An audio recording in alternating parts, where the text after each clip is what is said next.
Call to order, Riverside Brookfield District 208 Board of Education. We stand to the Pledge of Allegiance, please. Thank you. I pledge allegiance to the flag of the United States of America and to the republic for which it stands, one nation, under God, indivisible, with liberty and justice for all. We have a roll call, please. Mr. Caputo? Present. Mr. Durkin? Here. Ms. Gaska? Here. Ms. Ruska? Here. Mr. Novak? Here. Mr. Williams? Here. Ms. Salas? Here. Dr. Freitas, plenty of recognitions to That's start right. our Good new year. evening, honorable board members, and Dr. Skink is our superintendent. First and foremost, Happy New Year to everybody, to all the students, board superintendent, everybody here in district office. Congratulations to the 8 student musicians selected for the IOMEA All-State Band and Chorus. These students are among the top scoring vocalists and instrumentalists from across Illinois chosen to participate in this prestigious program. This year, 2,000 students in grades 7 through 12 were selected for the All-State programs, which will take place in Peoria from January 28th through 31st. These talented musicians will perform together in a series of All-State concerts. The All-State students representing RB are, drum roll, All-State Band, Mikhailo Urka,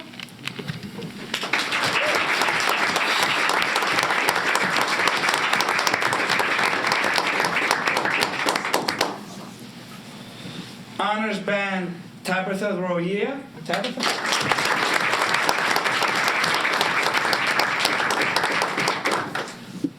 All-State Chorus, Andy Ginder.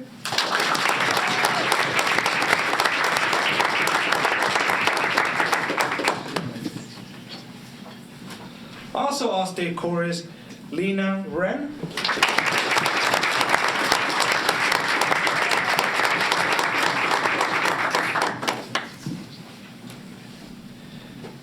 Honors Chorus, here we go, Jay Alvarez.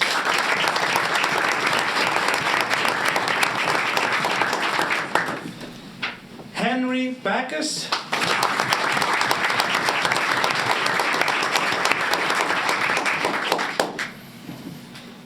Benjamin Bushio.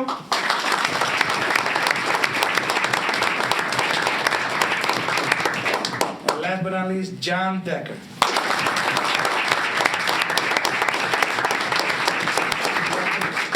Now I would like to invite the music department, Mr. Baum, Mr. Loeb, and Ms. Matana to share a few words.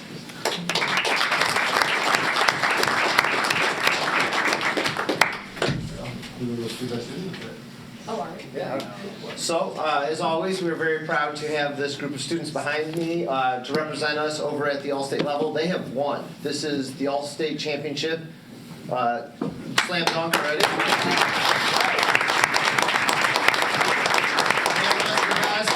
And for some of them, these have been very competitive auditions. Tens of thousands of students have auditioned, and this is all of Illinois. I can speak from behalf of our orchestra. Mikhailo Urka is a very strong and dedicated student, and what's best is that he actually auditioned here as a freshman last year, sophomore this year, on cello. Then emailed me probably in July. Yeah, July. He's like, hey, I want to switch to bass. I'm like, okay, let's get you some lessons. A year later, an all-state musician, Mikhailo Urka.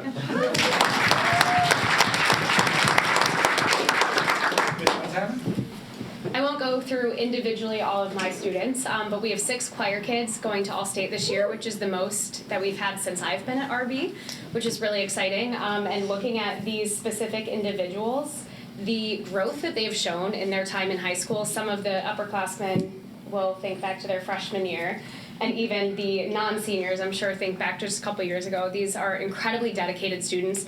Their voices are their instruments, so that can be a really vulnerable thing. They spend countless hours in my classroom at home working on these auditions, but also just perfecting their craft. Some of these guys were here just about an hour ago working on musical material, and now they're back. So these kids are truly exceptional at not only what they do, but they are incredibly hardworking. They lead by example. Could not be more proud of them and happy for them to represent RB.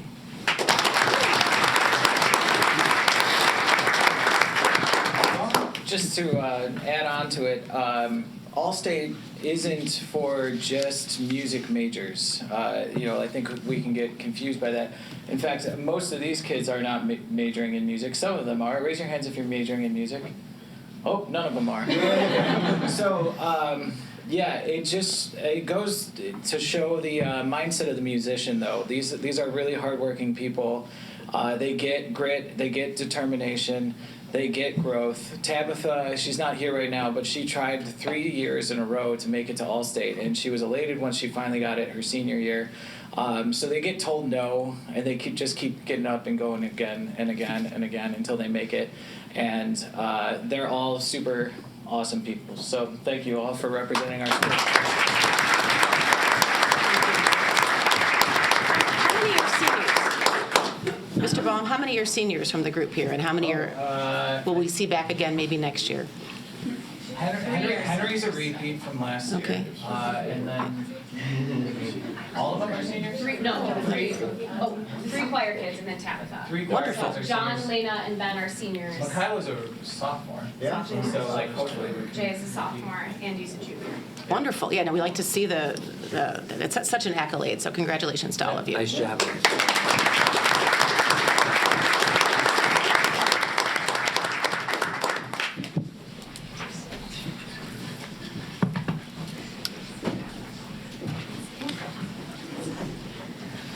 Congratulations to the varsity competitive cheerleading team on qualifying for the Illinois Cheerleading Coaching Association State Championship. The team qualified for state after taking first place in the co-ed division at the ICCA Peoria Invitational. At state, the team placed second out of 10 teams in the co-ed division. We're so proud of the hard work and dedication of our competitive cheerleading team. Please join me in congratulating the following athletes: Samuel Bohr,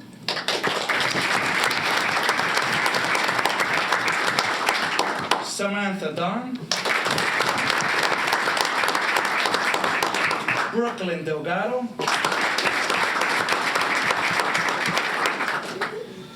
Nora Evans,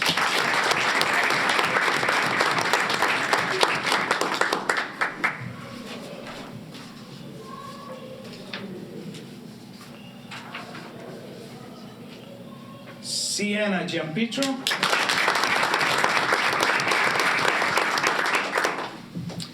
Avery Jezuski,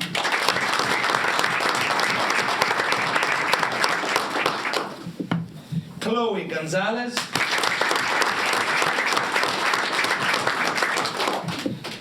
Jonathan Gutierrez, Mariela Hutar,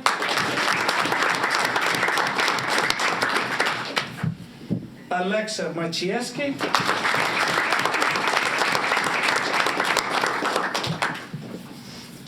Olivia Madera, Alyssa Norman,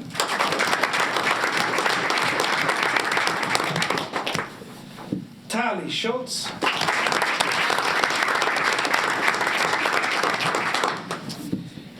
Avery Strobel,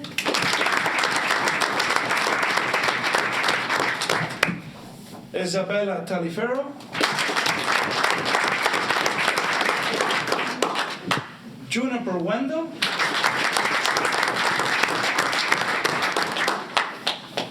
and Anna Wazorek. Coach, unfortunately, Coach Vara could not be here due to prior commitment, but I've got to see these wonderful student athletes perform many times, and you couldn't be more deserving. You guys work as a team, well choreographed.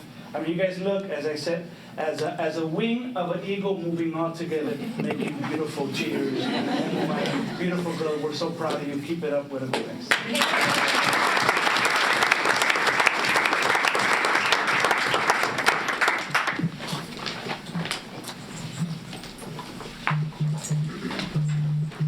And last but not least, I'm glad that we're starting off the year recognizing this teacher. Because for those who know her, she's full of energy and positivity. And if we could duplicate her, we would.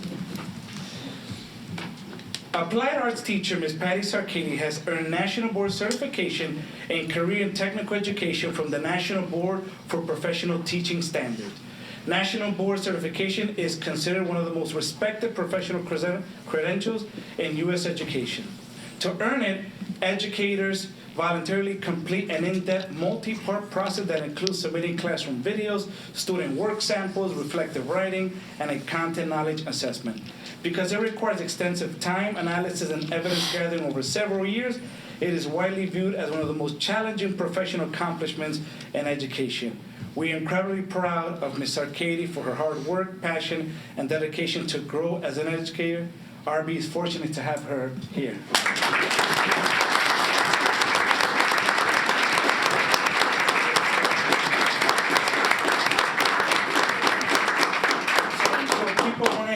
About you. They want to hear your story, and tell us a little more. Okay, thank you. It's so great to see you all. I'm so grateful to be here at Riverside Brookfield High School. Thank you, Board of Education. Thank you, administration. This is 25 years of being a Bulldog, so I'm so grateful to be here. And I always get like, every time I write something, I get like, I can't speak, but I did write, just look at how tiny it is. Because otherwise I might not my words might, see? My words might not come out right. Okay, so thank you so much for this recognition. Pursuing the National Board certification was one of the most challenging and rewarding professional experience I have ever had. And I was also very fortunate to have Allison Marsh as my mentor, so she mentored me through this whole process. She is a stellar English professional, so I was very fortunate for her to look through all of my content. So there are 4 components of the National Board, for those of you that are aware of that. And there is like 12 to 20 pages, depending on how long each component is. And as Dr. Freitas had said, the video component was very difficult for me because you had to watch yourself teach, and I had 60 hours of footage of myself, so I was at home with the headphones, and I was writing, and it was so hard watching and hearing, but then also seeing, and then I had to talk about how to improve or where I did well in. So really dissecting my education process for these 2 years. Although daunting, was the most amazing professional experience for me because it made me a better educator. So I'm so grateful to my colleagues, I'm grateful to you, my admin, and of course my students, because I really just want to give the authentic experience to them, and this really just kind of like amplified it. So thank you.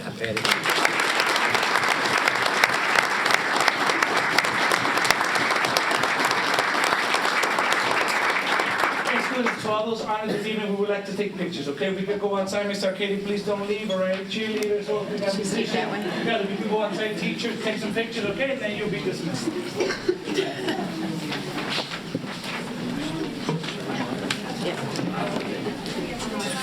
Let's have Student Association come on up for once the room clears. You guys can start as soon as you think you can be heard. I know it's a little busy right this second.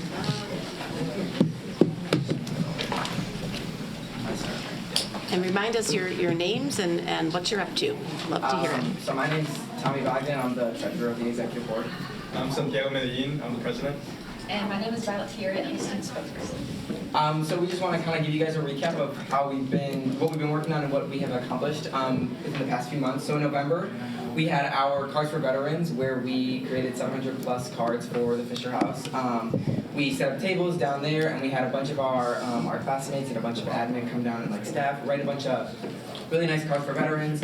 And then once we counted them all, I think this is the most we've had in a pretty long time. So it was great to give those 700 plus cards to Fisher House. And then also in November we had the Thanksgiving baskets, so first we just want to thank you guys for creating the Thanksgiving basket. That was very generous. Thank you to Ms. Reska, who organized it on our behalf. So thank you. She organized it, which is half the battle. But yes, thank you guys so much for that. We actually totaled 28 baskets for the CSS, so that was really good for student association, and it was a great opportunity to give back to our community. And then in December we had our coat and blanket drive, where we collected over 200 items, and we were able to service over 340 people over at Christ Church in Oak Brook. So that was also a really good way to give back to our community, and we really enjoyed all that we did throughout November and December. Wonderful. As you guys know, our second semester just started. We had our Winter Spirit Week last week, and then last Friday we had our pep rally, which went amazing. We saw gymnastics perform, 6-man band, and as well as the cheerleaders who were just amazing. All the performers were amazing. We had games like a beach ball pass. I don't know if you guys have seen it, where all the grades and many staff are involved. It's this giant beach ball that gets thrown around the stands. It's really cool to see. We also had the snowman building challenge, which is a lot of fun to see the students involved, staff involved, and overall it was a great experience. In the next couple weeks, we have a blood drive coming up, as well as trivia night, and finally, soon enough, we'll have our Pop Tops collection. Okay, and like Santi kind of touched on, for some of our plans and in the planning, we have firstly our blood drive coming up February 11th, which we have already started planning, and then a week after that we have our trivia night, which we're super excited for. Last year it was very successful. We had a lot of students go and we got very good feedback, and it was super fun and everyone really loved it. So we're hoping that this year it's the same, if not better, than it was last year. And then additionally, we'll be doing our annual Pop Top collection in the springtime, where we donate the Pop Tops collected to the Ronald McDonald House. So that usually turns out well every single year, so we're excited for that too. And in the planning, last semester actually, we did our fundraiser at Bolero, where students could pay $5 and they would bowl for 2 hours. And a lot of students really liked it and are requesting we do it again. So we might be doing that again in the first weeks of March, possibly, if we're able to get around to it. And then additionally, we are also planning on maybe doing a Spirit Week leading up to spring break, so the last week of March. So yeah, we have a busy second semester. We are not pulling down, we're just getting started, so yeah. Exciting stuff. Yeah. And you're all seniors, correct? We're seniors, and then I'm a junior. Okay. Are you guys on the same team for those trivia night? That's the real question. Are you one team? I don't know. Okay.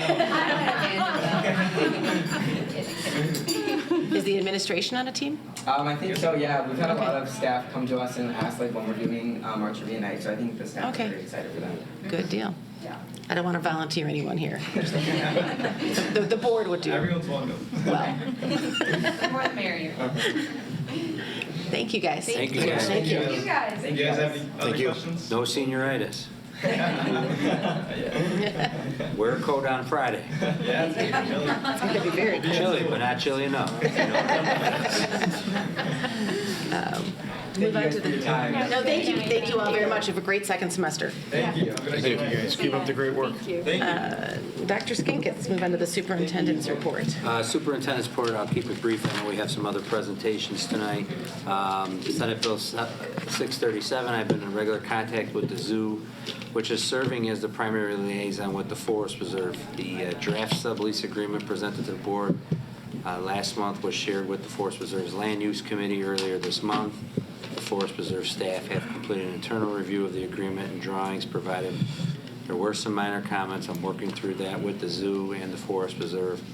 We are hopeful the Forest Preserve will bring the agreement and conceptual plan to the board in March, and therefore hopefully approving in April. I will continue to keep the board informed as we move forward.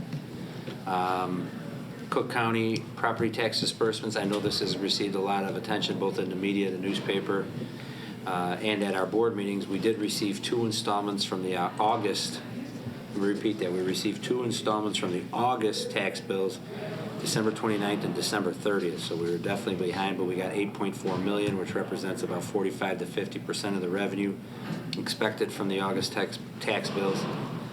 We did receive a schedule last week from the county treasurer's office laying out the remaining disbursements for January and the first week of February. There was a question submitted about the property taxes. I will let Dr. Smetana handle that, but the district did participate and the treasurer did participate in some of the lobbying efforts that were taking place at the county. The consumer price index for next year has been finalized, 2.7%. Therefore, the district's upcoming levy, which you approved in December, will be based on 2.7%. CPI level is below the percentage outlined in the collective bargaining agreement. There were stipulations in the agreement if the inflation rate for the year was higher than 3.75, teachers would get some additional compensation, so that did not come in, so we'll be at the terms that are spelled out in the contract, as well as there'll be no increase to the base or maximum salary. There was one policy advisory committee meeting, and that took place last week, and that's press plaque at 120. So what we did We had about maybe 6 to 7 policies that had some minor changes. Those are in tonight's packet. All the other policies are being recommended to be adopted as is from the IASB, and those are in your December packet. I think I covered the question that was submitted on CPI. I think we're good. Did you answer your CPI question? So when we say the salaries then are fixed, like they don't go up? No. No, it's in the They get a CBA. raise, but it was like instead of getting a $500 raise, if CPI was higher, you might have got a $700 raise. So now they're going to get the first set of raises. Okay. So There was a little table. less than what? There were 2 options in the CBA. Okay, yeah, that's what threw me. You know, not having the contract there, I was just like, what? Yeah, I think the contract is on our website. Right. Yeah, I had to. Any other That questions? concludes my report. Thank you, Dr. Skinkis. Dr. Freitas. Yes, our student advisors, I open the floor. If you guys I actually am getting a little bit out of order. I apologize to both of you, because I know we do have one more guest for a presentation. So Dr. Smetana, and that way we can bring up Ms. Hennessy. So I'm sorry, Dr. You're Freitas. fine, Madam President. Ms. Hennessy. Ms. Hennessy is here from Raymond James tonight to go over our issuance of our working cash bonds that will be used for a capital improvement project that Dr. Skinkis referenced. Just trying to be respectful of your time. So Thank you so much. Thanks again I for coming appreciate back. it. We appreciate it. So we're at the point in the financing schedule now where the board is considering the approval of the parameters bond resolution tonight. That authorizes the district to move forward with the issuance of not to exceed $4.5 million general obligation working cash bonds, subject to the final approval of the board delegates and within certain parameters. So this resolution sets forth a maximum interest rate, which is 5%, maximum levies is paid off over the 4 years, as we've seen, with a declining tax rate each year. And so upon approval, we will go to the rating agencies on Thursday, have our presentation and re-up the bond rating. Then we will look to selling the bonds around February 10th, closing February 24th. That's when the district will receive the funds. As the board discussed in December at length, we're going with the $4.5 million recommendation. I think it was board members Williams and Gasca that requested that Dr. Smetana include an additional packet of all of our capital repairs, so that if we don't use the entire 4.5 on the project north of the campus with the parking and safety and field enhancements, there are other capital projects to be used for that money. Yes. And so all that has been addressed in your packet and to align with the decision we discussed in December. And there were no changes to the packet from December. I just want to confirm that with everyone. So that was part of our prior. What happens if, you know, we move forward and we develop the field and we've identified these other projects? Are those other projects we've identified, do they necessarily have to be done this year?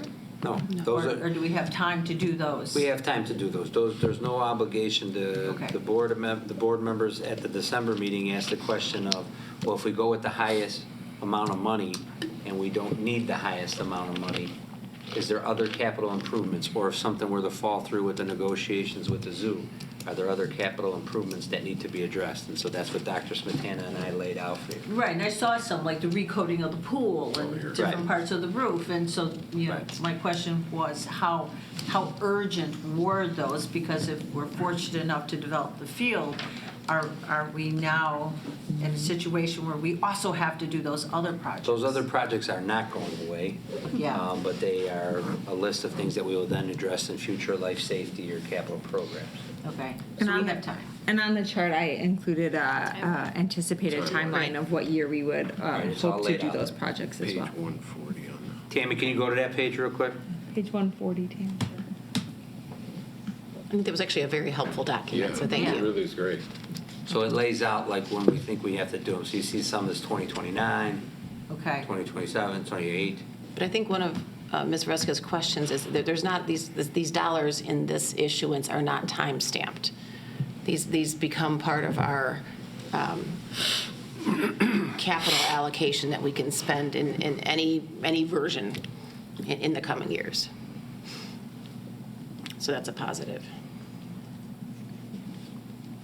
Question, any other Questions for questions? Liz? Thanks. So just go through the time frame again. So February 10th is you will. That's going to be the sale. Okay. We're looking at Tuesday, February 10th for the sale. And then closing February 24th. That's when the funds will be wired to the district. So the only other action after tonight is the board will have to pass a resolution to transfer money directly to capital improvements. Correct. Transferring it from the working cash fund to the capital projects fund. That will happen on February 24th after we close that morning. And that's another step for transparency purposes with the public to show that that money is being allocated specifically for Fund 60, which is capital improvement, and not in the general operating fund. And then that doesn't occur the day we sale. That has to occur at the next board meeting, correct? The actual transfer to 60? At the next board meeting. Okay. Yes. I heard you say it happened the day that we got the proceeds, and that wasn't, I wanted to make sure we're just being precise. So today we'll have the resolution later on authorizing this to move forward. Correct. Any questions on that? Do you want to take a vote on the resolution while Ms. Hennessy is here, or do you feel comfortable waiting until later in the agenda? I think we could do later in the agenda. I don't see any questions from anyone. Everybody else is I mean, good? looking- All yeah. questions answered? Okay. Liz, thank you. Thank you. Thank you. Thank you. Nice to see you. Yes. Get us a good sale.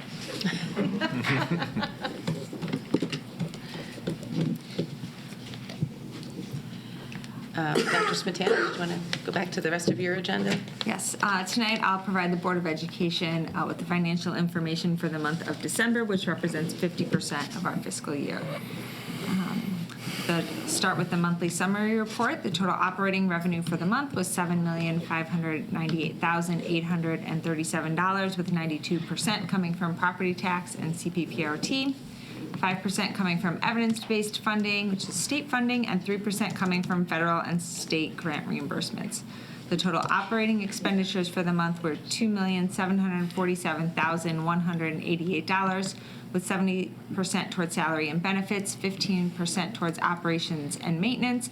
Primarily, that was our annual liability insurance premium for the year, and 6% on transportation. Next, I provided the monthly financial statements. The summary of the fund balances shows that the district has been deficit spending this fiscal year, obviously, as Dr. Skink has said, due to the delay in property tax revenue. We did receive roughly $8.5 million on December 29th and 30th, which is about 57% of what we budgeted for prior year property tax. And then we were notified that Cook County will begin distributing the remainder of property tax revenue starting today through February 5th. I did not receive an email today, so I don't know if the district actually received any revenue today or how that will work. And then additionally, the administration expects spring property taxes to be collected at this point 1 month late. I think they're due April 1st. But again, this time around, the issue was also distributing the revenue that they collected. So it doesn't mean necessarily that the district will begin to receive that revenue in April. The summary of revenue shows that the district has received 32.4% of our budgeted revenue for the year. Of course, this is down from this time last year, which is around 49%, due to the timing of property tax. The good news is we are tracking where we should be for expenditures. We have spent 48% of our budgeted expenditures for the year, and this time last year we are at 53%. The statement of revenues and expenditures for the month of December was included for all of our Board of Education accounts for the month, and there were several questions submitted on this report. The first is on Board Book page 13 at the bottom, and this is a revenue account, and the question was why the music program was at 264% of revenue. So there are two revenue accounts for the music program, and so $3,600 should have gone into the other account. So that will be adjusted in the next month or two, and then both accounts will be on budget. On Board Book page 14, the question was why we didn't get any interest on investment this month. That is distributed quarterly. The next question was about sports stipends, and if we could take from one sport to balance out another sport. The question was whether or not a team goes into the playoffs. So sports stipends are listed as separate accounts in the budget, and they cover an entire season, including playoffs. And then supplies, dues and fees, et cetera, all come from athletic accounts as a whole. So volleyball doesn't get a separate budget than golf, et cetera. And then we also have a separate account for any sport or extracurricular activity that qualifies for state. It's called All-State account. So like the musicians you heard tonight, all those expenses will be covered from the All-State account. So that doesn't really pull out of any one department budget. So the refs, where does that money come from then? Is That comes the from general- one line item for athletics. Okay. It's paid service. Okay.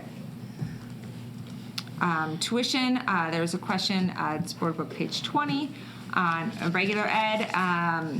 Most of the expenses in here are for, they're miscoded and should be for special education.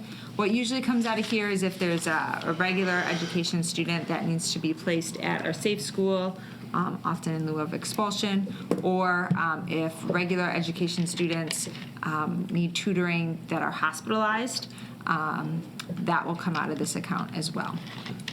The next question was Board Book page 21. The special education transportation isn't behind in billing.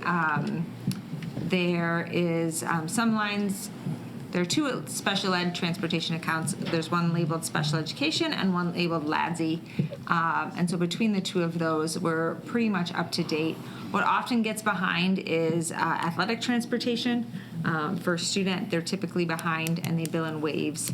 And they typically catch up by the end of the fiscal year. And then the next, so that was it in regards to questions on the board accounts. There was also a question submitted on the student activity accounts summary that I provided for the board for the month of December. Board Book page 25, the question was about the $30,000 balance for pupettes. And it's high in a relative year for pupettes because they're going to nationals. So all the fundraising that they did was put into this account, and I believe about $25,000 in expenditures will hit next month. So that will decrease the balance. Moving on to my next report, paid second quarter rentals. This report includes any paid rentals during this time period, so that's October 1st through December 31st. The district collected $16,385.25 and expended $4,267. Of the revenue from this quarter that was paid, 63% came from facility space charges, with the majority of rentals were from the stadium, followed by the field house and the main gym. Year to date, the district has collected $22,692 and expended $6,089. The surplus from rentals is used to offset the costs related to the upkeep of facilities. And then at this time last year, the district had brought in $32,916. So we are low, but when you look at two things, we have 3 groups that have outstanding balances from the second quarter, and then we also have 2 groups that paid after the first of the year, so they technically didn't hit this report. So if you look at those, that amount of money that those groups would generate, that's $28,000. So we really are tracking right where we should be at this time of the year for a normal year in rentals. There was a question submitted about revenue on rentals and if it's enough to sustain the wear and tear.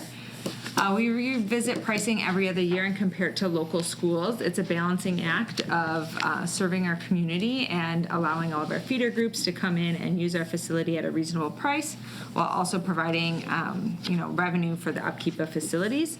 We revisit that every other year. We bring that to the Facilities Advisory Council, and we ask the board to approve any rates. So and that was my question, because I too believe that, this is an asset of the community, and we definitely want to make it available, and I think it's available for a very fair price.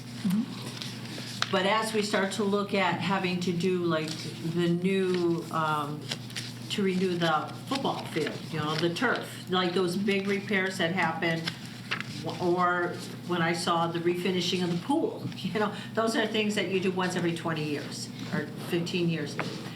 Do we also put a little money aside for those kind of repairs? Not the everyday wear and tear, but that 20-year, redo? Yeah, so the revenue generated from facilities goes into our operations and maintenance account. And so money that's not used that particular year for wear and tear stays in there and builds up that balance so that when we need to then do a larger project, we have hopefully the money or some of the money offsetting that we can pull from to decrease that balance a little bit and help offset those costs. Okay, and so that's something that when you calculate that, you're cognitively, consciously thinking about and, okay. Yeah. And then lastly, I provided for the board the Proviso Township Treasurer Office Board meeting. We met on January 14th. I included the presentation. It can also be found on their website, and there were a couple of questions submitted on this as well. The first question was whether or not the Township Treasurer provided a cost impact of delayed property tax receipts. They did not. We asked for that, and so they are working through that. It's a little tricky as a part of the township for a couple of reasons. One, the Township Treasurer has a very conservative investment policy. And so we, as a township, did not need to sell any investments early. This is, in the past 4 years, the third time this has happened in Cook County. So they take a conservative approach in case we need some cash on hand. There was one district that didn't impact us, but there was only one district in the township that needed to do a tax anticipation warrant. But then also where the probably the more opportunity cost comes in is typically we would take that money that we received in August and be able to invest that as a township treasurer, and we weren't able to do that. So Paul, the township treasurer, is going to look at if we were able to invest, what would the rates be, how much would we have invested, and come up with that number for us. Thank you. Yeah, there were just, a number of the more northern treasurer business staff, and they had some back of the envelope numbers, and I was wondering what the equivalent would be for us. Yes, Paul said he hadn't done that yet, but he would do that. So once I get that, I will pass it along. And then the other question was about AP payment processing. That will not have an impact on us in terms of timeline. We used to do pretty much all of that, but then the township treasurer didn't want all that extra documentation, so we always have it. And so what would happen is we would have the board approve bills, as they always do, and then the piece that's missing is they have not required the documents with your signature or the resolution. We have just been keeping that on file here, so they would like that on file with Okay. I just it wasn't clear from the way it was written, like it was almost, we could approve bills before you went through the paperwork process of submitting them, but it sounds like there already is an AP process that works. Just because I know when we were looking at scheduling meetings for this year, we were trying to be cognizant of not going more than a month, but that reality still exists. Okay, thank you. And that concludes my report. Thank you, Dr. Smetana. Any other questions for Dr. Smetana on any of the finances? Okay. Dr. Freitas, I didn't mean to skip you before, but we're back. Good evening again, honorable board members. I'd like to cede the floor to our student advisors to the board who will open up with their reports. All right. Before we begin, we have a few additional items that we added onto it, so it's not on your thing, but we have more information to share. So for teaching and learning in January, we have senior decisions and acceptances to post-secondary institutions. This month, more seniors have begun to commit to colleges, which can be seen on the RB Class of 2026 Decisions page on Instagram. As we near the National Decision Day on May 1st, we'll continue to get more commitments and see where our class ends up next. Under school culture and operations, I want to briefly jump back to right before first semester ended. Dr. Freitas, Arian, and I sent out our first semester student survey to the student body, and from this we derived 3 main concerns that students are having. Number 1, that they want new microwaves. 2, they are concerned with the rising food prices. And 3, many students express a want for more spirit weeks and assemblies. So in response to these concerns, Dr. Freitas has successfully pushed for the purchase of a new microwave, and it's currently ready to be plugged into our cafeteria, which is really exciting for our students. And Dr. Freitas has initiated plans to speak with our cafeteria providers to discuss the pricing issue. And on the request from our Spirit Weeks and Assemblies on January 16th, on last Friday, we had our winter pep rally to welcome students back for the second semester. We had performances from our gymnastics team, varsity palms, and special games of teen grade levels and teachers trying to build the best snowman. And of course, we had the tradition of the scream contest, which the seniors did win. And it was just a really nice way to settle back into second semester. And then on January Just a quick question. How old was the microwave? They're at least 3 years old, but they get so much wear and tear. Okay. That just is a. We bought 2 or 3. Yeah, so we have 2 right now, new ones that are ready. Okay, good. No, that's good to be responsive on that type of thing. And on the food prices. Two-way communication the board wants. Yeah, and certainly the board has looked at the prices as they come in front of us, and I know they've raised some items here and there, so certainly we're mindful of the pricing as well, but, and you're aware of that. I think you guys were on the board when we did the pricing contract this fall. Maybe it was last spring, but regardless, yeah, it's generally aware. You still, the students know, but I keep an eye on there. Dr. Freitas and I both eat lunch in there. Like even the sandwich shop where you get a custom sandwich, then you can get a custom sandwich for $4.40. That's a lot cheaper than Jimmy John's and Subway. So I mean, we're it's not always ideal, but some of our students eat like it's the Last Supper, and so yeah, but then you've got $5 or $6 times 5 days. That's $30 times 4 weeks. That's $120. Yeah, I'm at about $52 a week for my seat. So I think it's interesting that there was a request for new microwaves, right? I think students are trying to not spend all that money, and they're trying to bring their food from home. So.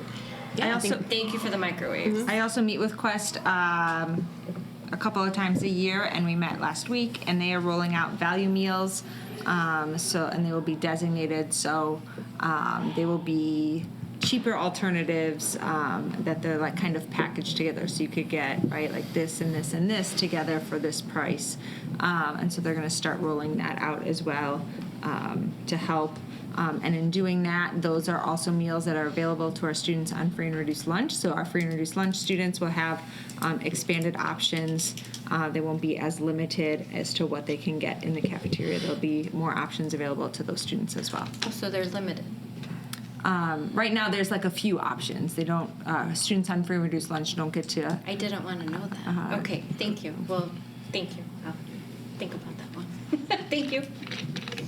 All right, so next, this past Friday, the 16th, the Shenanigans show took place, Just Keep Swimming, at 7 p.m. in the Little Theater. It was our first show of the year, showcasing a fun night of improv for the community. This just reflects how happy we are to have a thriving performing arts scene here at RB, especially Shenanigans. Starting today, January 20th, RB is providing juniors ACT prep on Tuesdays through Saturday at varying times to help accommodate for students' schedules. Students should have signed up for a specific date previously, but the ACT prep groups are still receiving students on a wait list if needed. And I just want to say, last year my friend and I did ACT prep mornings, and it was really helpful because we did practice tests and practice questions, and the teachers told us tips and tricks to answer the questions quickly because ACT tests are timed, so it was really important to have that kind of practice. And then on the 28th, we have club yearbook photos at throughout the school day from 8 to 3:15 in the auditorium. On February 5th, the Student Association is going to be taking sign-ups for the blood drive. Students may sign up at all lunches in the cafeteria. And of course, blood drive gives students an opportunity to give back to the communities, and they also are provided with free snacks afterwards. Under activities and athletics, on January 16th, we had our Pack the Place basketball event where both girls and boys varsity teams faced Oswego in the main gym. In both games, RB held raffles for various prizes like RB merchandise, crumble cookies, and even a Steph Curry jersey. I was there for both the games, and the student section was bustling. We were yelling and rallying support. The boys team won, but the girls team faced a loss. But however, they were both incredible games. And then today, the 20th, RB held their dance auditions from 3:30 to 5:30 in the dance studio. This was for both the 2026 to 2027 Repertory Dance Ensemble and the 2026 Orchestra's Dance Company.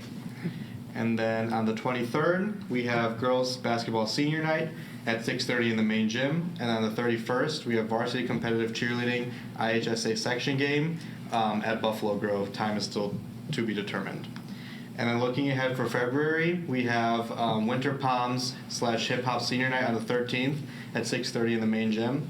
And on the 14th, we have Boys Basketball and Cheer Senior Night at 1:30 in the main gym. Thank you. Off to me, guys, now? Yes. Again, welcome and Happy New Year, everyone. We began the semester on the 5th. Students were re-welcome. Students received a paper copy of their schedule. They received their teachers and updated curriculum and syllabi, and we're off to a great second semester. For the third consecutive year, I'm proud to say that we, RB, were recognized as an AP Honor Roll School with gold distinction. That means we have a large percentage of students taking AP classes, passing them, and challenging by taking several at a time. Now the challenge is growth, right? Because out of our 3 metrics, we were platinum. We're right there. To earn an overall platinum recognition, we need to have 80% of our students experience an AP class by the time they graduate. For the class of 25, we have 67% at least take 1 or more AP classes. So we're definitely growing and we're aiming, so the goal is to be platinum. Under school coach and operations, this upcoming Saturday, we have incoming freshman registration. Families and students will have the opportunity to meet with counselors, discuss recommended classes. They get to meet the staff, our assistant principals, and myself. And again, we're there to support them as they get ready to begin their freshman year and sign up for the classes. And the month of February for school culture, our annual 5% survey opens up February 2nd through March 3rd. Over the last 3 years, we've had a participation rate of 95% or higher. Our students completed and take it seriously with the support of our teachers and their parents. On February 3rd, we have college planning tips for sophomores, 6 to 7. It's in the auditorium. All parents are welcome, not just only parents of sophomores. Everyone is welcome. On February 13th, we have an Institute Day. It's a non-attendance day for students, a regular work day for our teachers and administration. Under activities and athletics, on the 21st, tomorrow, we have boys and girls wrestling senior night, 5 p.m. in the main gym. We also have boys swimming and diving, senior night, 5 p.m. in the pool. And on the 22nd, we have the annual Plumbers Bridge graduation ceremony, 5 p.m. and Plumbers 1:30 right off Ogden and Washington.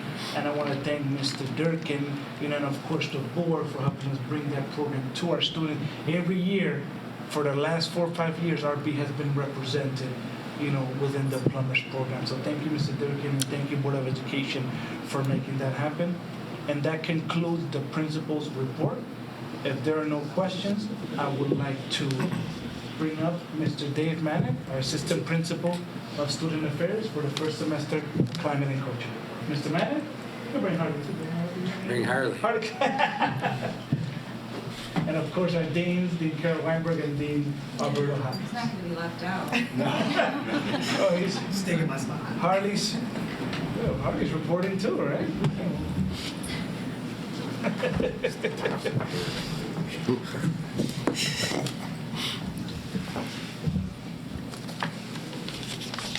Okay, good evening. Tonight we're here to present the first semester Culture and Climate Report, which provides an overview of the attendance and student behavior trend from semester 1, with the addition of behavior metrics represented in the Illinois School Report Card. The data that you see tonight was intentionally aligned to the same attendance and behavior indicators used on the ISB's report card online. So we were intentional about mirroring some of that data for you tonight. That just gives us it's kind of a metric to monitor our progress here, and then as well as how we're doing against the state performance as well. So Overall, first semester data reflected stable attendance rates, a reduction in chronic absenteeism compared to last year, and continued declines in total suspensions. So overall, very positive data. These trends suggest good movement in both student engagement and school climate here.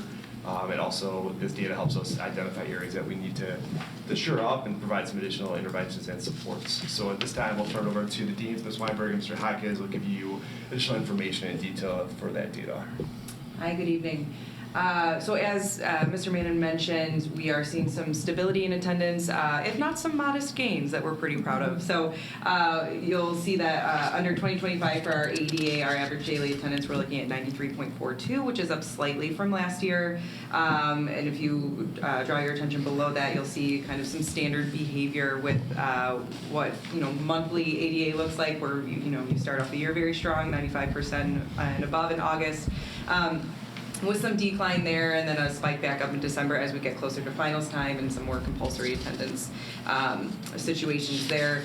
Again, a standard attendance data demonstration with our grade levels as well. Really strong attendance from our freshmen, which is great, nearly 95%, and then a steady decrease from there heading into the seniors. And again, for our juniors and seniors, that's really, we're seeing our college visits, we're seeing, use of the mental health days, we're seeing, more travel sports opportunities, things like that. So they're taking advantage of that. We have signed, Dr. Freitas has signed a number of election judge forms, so that is another a great opportunity for our students, and an approved absence by the state, which is fantastic.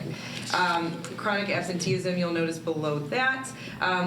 This is really kind of where that gain we're seeing that we are quite proud of. So we are 16% for the semester, down 2% from last year. This is a really important metric for the our designation that we are looking towards next year, so we're trying to continue to keep that low, that chronic absenteeism number. That is for students who were absent 9 or more days, right? That's chronic absenteeism is the metric. And really where we're seeing the biggest drop down there is in our junior class, and overall drops, for every single grade level, which is great. If you'll flip over, we get into how attendance is broken down here. And again, we're seeing declines overall in absenteeism, which is great. As we get further away from the COVID crisis, we are seeing, less of the sick days, less of the doctor's days. Certainly the flu is still pretty bad this year, so we are seeing a number of those days being taken now. But I think less doctor's visits being taken during the school day, those kinds of things, and less vacation days as well. So mental health days, right, as a metric is pretty important here as well. The left side of the chart, I know there was a question on this chart. The left side of the chart is number of students who took a specific amount of days. And then the right side of that chart is the total number of students by grade level taking 1 or more mental health days. And it was pointed out that there was a discrepancy in that number. One student did take 2 periods of mental health days, mental health periods rather, due to like a rough morning, right? So there is some flexibility in how that code is used, which is really nice. A student can flex those days and use it for, I need to leave in the afternoon, right, to get a break, or I need to come in late. And then some of those attendance initiatives that we're seeing, Parent Square has been really great in terms of being able to reach students and parents directly. We are sending out our this is a normal thing that we used to send out, but our unverified period. So if you have a student here, you may have gotten a text message that says, hey, your student was unverified, this period. And it is direct communication back, so the parent can respond directly to that text message to excuse the absence or to ask further questions. That's been great. We are also working really closely with our MTSS specialist, Pushpa Winbush, to develop some additional interventions for students going through chronic absenteeism with our student services department. So we're continuing to look at those initiatives and to assist those students and families. I did have a question on the mental health days table. Mm-hmm. So you have one day you have 100. It looks like 140 students took 1 mental health day. Yes. But then to the right it says grade 9. So does that mean only freshmen took 1 day?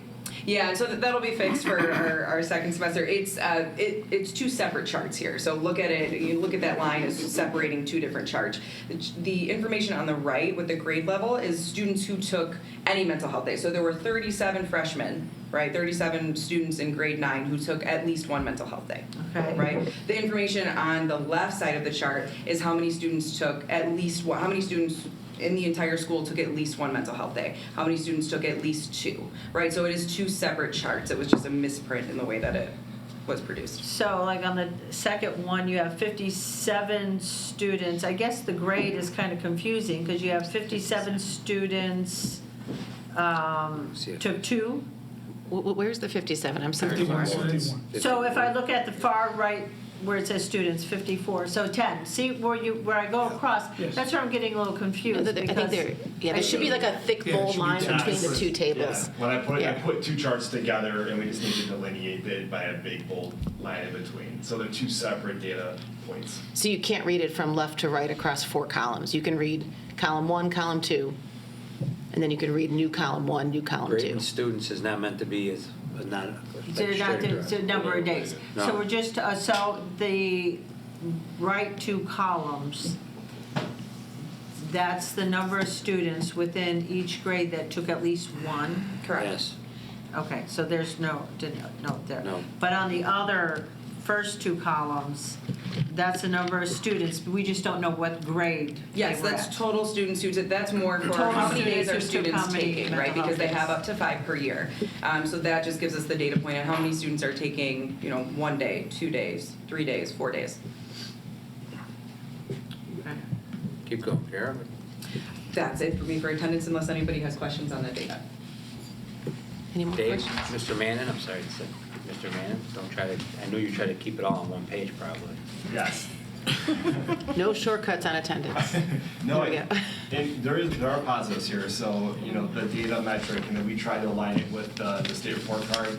That chronic absenteeism number, we historically hover around 15, 16%. We were at 18 last year, or 19, so we want to get that down. I mean, But that definition of chronic hasn't changed. Has not. No, Right, and that's- so that's been consistent, okay. If you read the Tribune or Sun-Times, Mm-hmm. there's all school districts are dealing with that because of the way it's defined and the way even if kids are calling out. So you're on one hand you're telling kids take mental health days, but then that counts against you. On one hand you're telling kids ever since COVID, don't come to school if you're feeling sick or have a fever or have the sniffles, but that counts against you. But now something like and I'm really happy to hear you've been signing a lot of people to be poll watchers. Does that count against the absenteeism number? Yes, yes. Right, the so state I has think that's correct. The state has approved those as civic days, which is great. We want our kids to be involved. Right, or civically. college visits. Right, I mean, but it would and so I think count those are all, against- I think that's an important thing for us to keep in mind, that there's a lot that goes into that number, and Do we anticipate, or is that a trend, is November usually our lowest?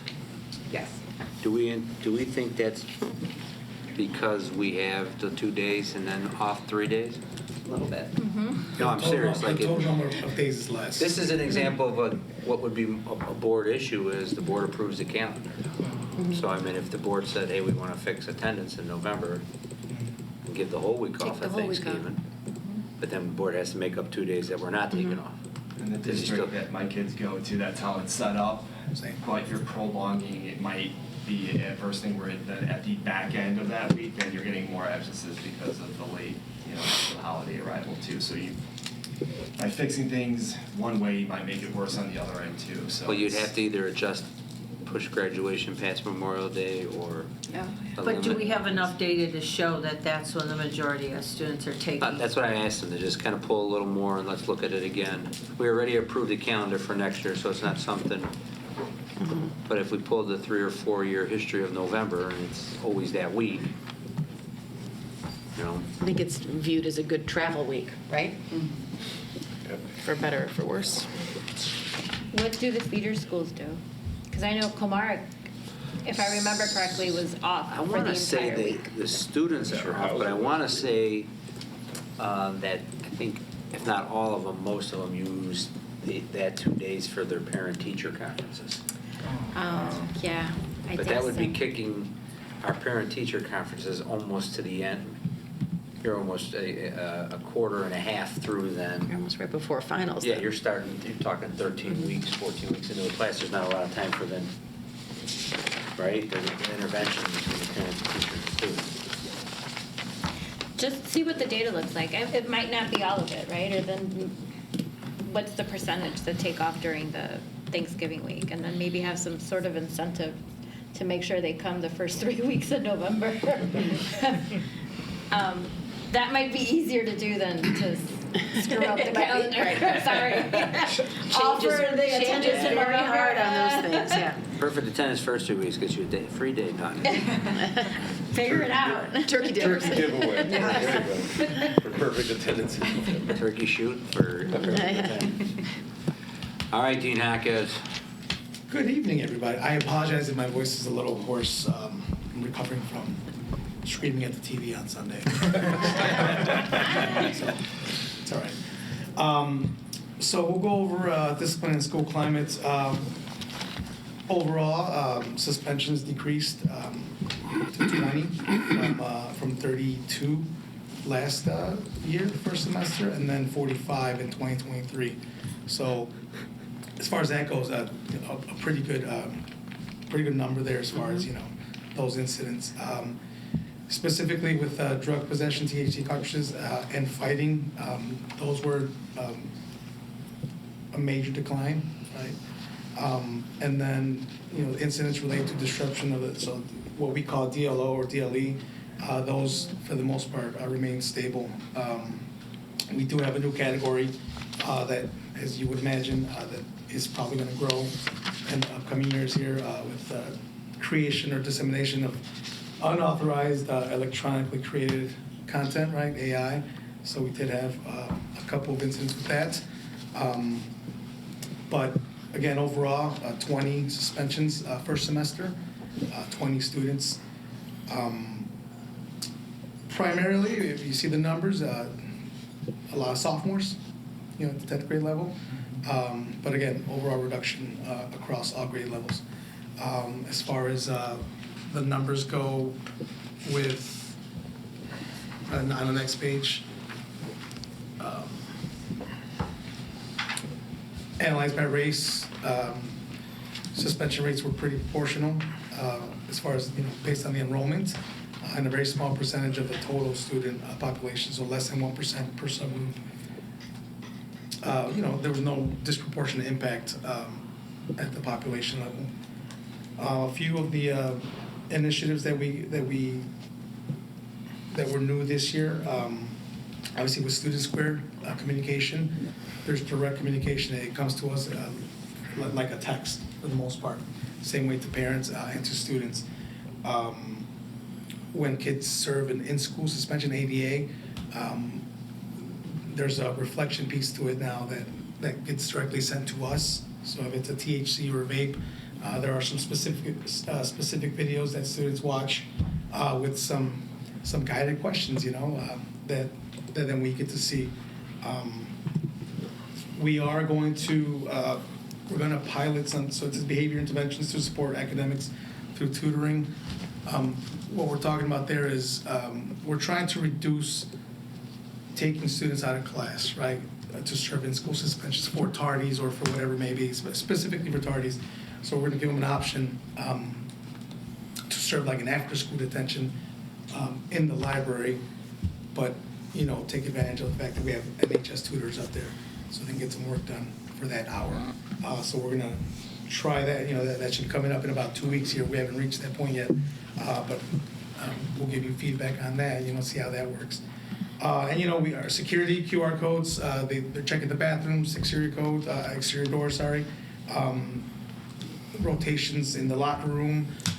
Security's been doing a nice job, being visible. We got the video room and the vape detectors that are linked to our cameras and our phones, and of course all these expectations are students are reminded about them at the grade level, something that we had last week.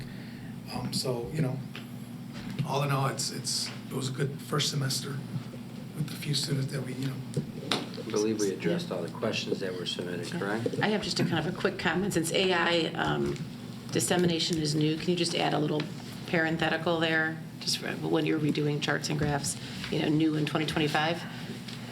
Just I think Yes. it'll be helpful for us to, whoever's sitting in these chairs in 3 years, to look back and know that this is the first So it year. doesn't look like an increase between those years. Right. Just note too, the state came out with a new law regarding AI. Mhm. They're developing guidance in 9 categories, and so we're kind of waiting for that to filter through. That'll provide some further guidance for us as we shape procedures in the handbook and things like that. And I know that's going to be a focus of kind of linguist and the instructional side of things here as well. Going into the new year, those conversations have started. We're just waiting for the state to give us further information on those areas. Were the instances, I mean, this might be going to what you're saying there, but were the instances within like the classroom, or was this something outside of outside This of was school? outside. It was actually in the cafeteria. A new app came out, and students were playing around with it that impacted an area within the classroom. Got it. So it's kind of the stuff that we're seeing here and there, which is new applications and the kids getting excited about them, but then not seeing fully the implications of what those apps may, Got it. do. So. And then my other quick question on the suspensions, sophomores were the challenging group in 25. If you do a multi-year look back, or and first of all, I should say that it's great that this overall suspension number has gone down. That's an incredible change, I think, from year over year. Have we seen the sophomore class historically has been where some of our biggest challenges, or is this just happenstance with the current population here? I would think as a historical, and you guys can jump in on this, it kind of varies. Freshmen, for sure, we see a lot of that first semester.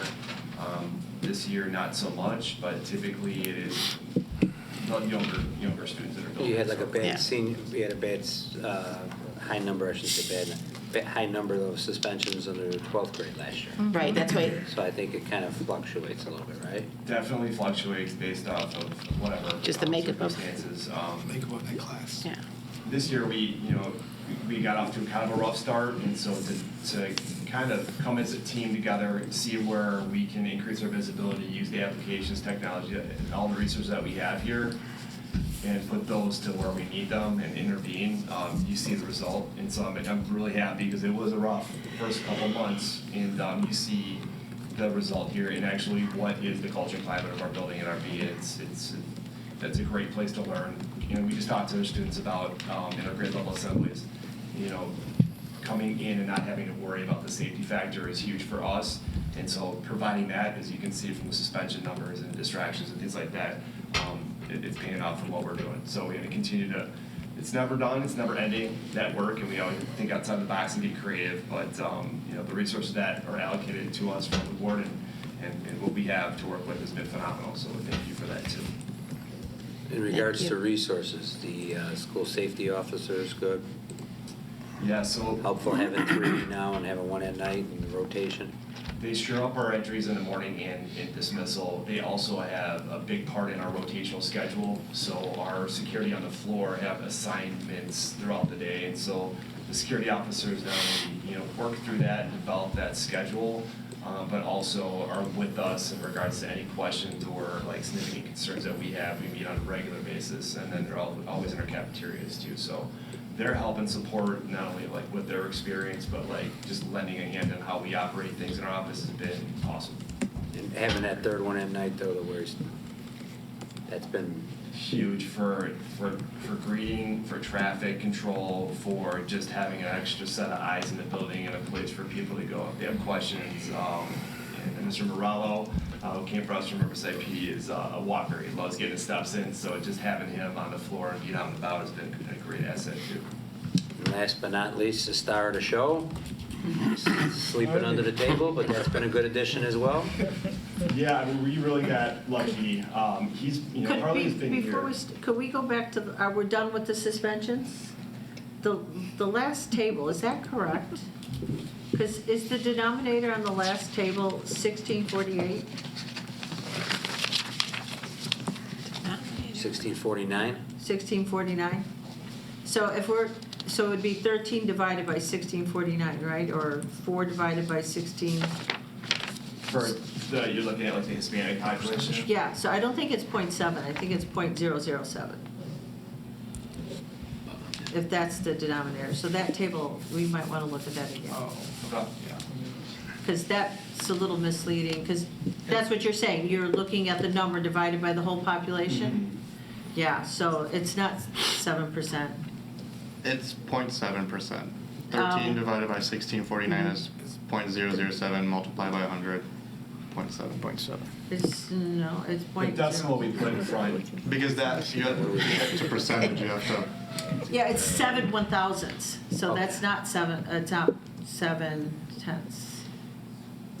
I think we can maybe articulate that a little bit better Okay. way going forward. So we'll look at that set and then make sure that that's articulated better. Well, good. May I make a quick comment? Absolutely. I just wanted to say I had an opportunity to see and really feel our culture and climate last week at the event for the incoming students for next year. And I thought it was an excellent event. It started out with a wonderful presentation with energy and positivity, and followed by presentations by all of our department heads, division heads, deans. Even Harley was there. That was followed by an opportunity for all of our student associations, our organizations. Arian was there to greet other students. The athletic teams had tables. The musicians had tables. The artists had tables. It was to me, a very powerful visual representation of our culture and our climate. And it really showed how there's so many opportunities for our students to get involved, no matter who you are. Every single student has a way to get involved. And that credit goes to the students that run the organizations, and to the administrators and the staff and the teachers that are committed to the mission of our school board. So I just wanted to thank you guys for keeping work, and it's a work in progress, as you acknowledge. But the work, to me, felt like we're hitting the mark when I was able to see that experience. So thank you all. Thanks for feedback. Thank you. That's good. That's good feedback. All right, so Harley. Yeah, no, I was going to say we were fortunate to kind of test him out with Oprah Terrace coming here for the last 3 or 4 years, and we knew that he was going to be a great fit. And so thank you for trusting us with that idea and going with it. And he's putting the work in. We're putting the work in regards to training, continued training. But I think as the students can attest, I love seeing their smiles and seeing them light up, and I'm really excited to see him. And we've been using him in multiple capacities, whether it's reading with Harley in the library, at the events, in the CAF, in the hallways.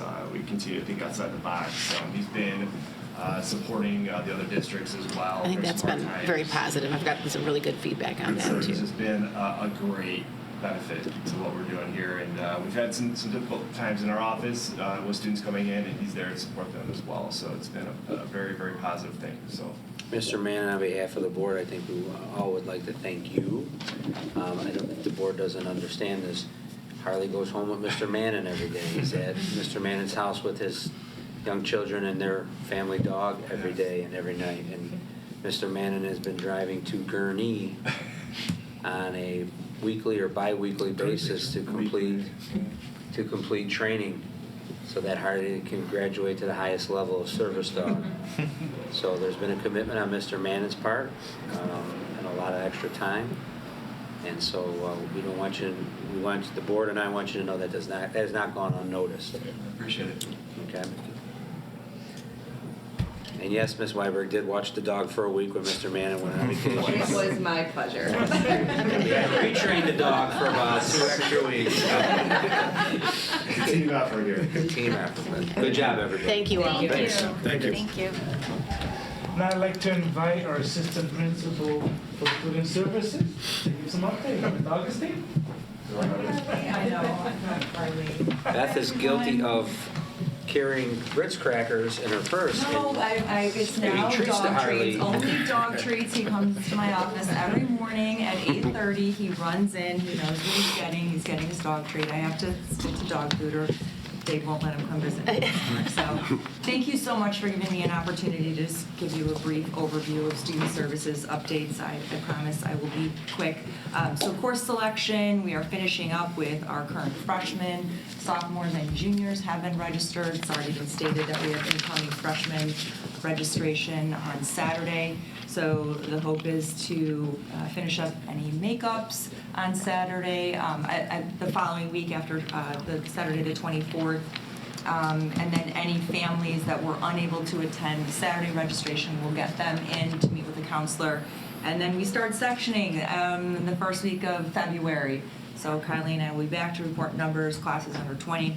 So look forward to that. Dual enrollment, we had a great turnout this evening. First time we offered a dual enrollment meeting for students and parents who are interested in dual enrollment programs for the upcoming school year.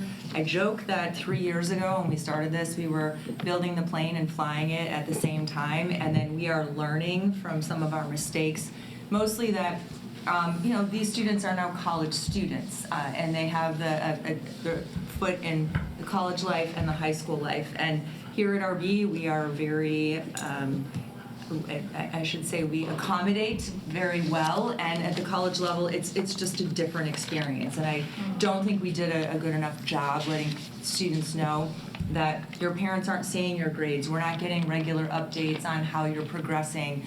College professors don't have to update grades every 15 days like they do in high school. So it was a great meeting. I did not know what to expect, but we had a full house, and I did do a sign-in sheet to see who was there. But we made it mandatory if, the expectation, if we're going to pay this high school or the college tuition, that we want you to attend and know what you're getting into.